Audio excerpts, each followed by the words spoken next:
So sa kabuuan, natalakay na natin ay napakagandang pangako ng Diyos.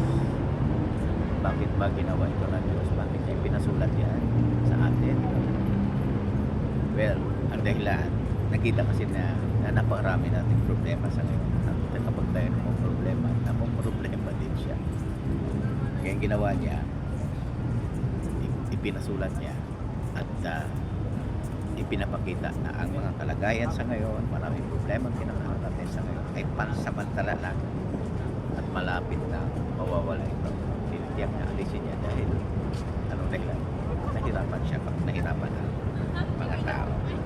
Tingnan kung ano ang nagagawa ng pangako, pag-asang ito sa mga tao sa ngayon. At check, ikaw rin, alam mo na ito, kahit di na natin pupusahin ang Jeremias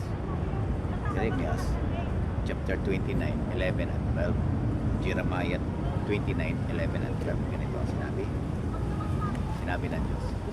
Pinakita dito ang dahilan. Dahil alam na alam ko ang gusto kong gawin.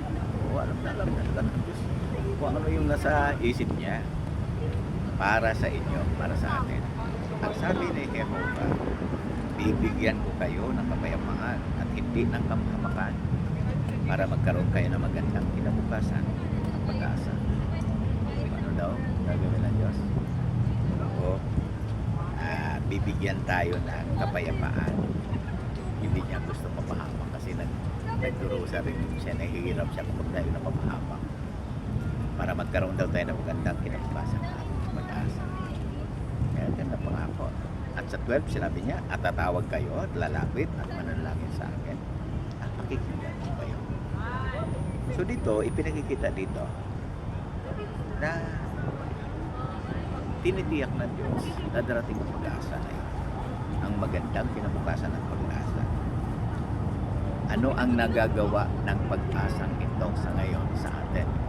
Habang tayo nabubuhay pa sa di pa namang perfect system sa mundo ito, mahirap ang buhay. Ano ang nagagawa niyan? Well, ipinakikita nito kapag nalaman natin ang mga ng Diyos, di ba?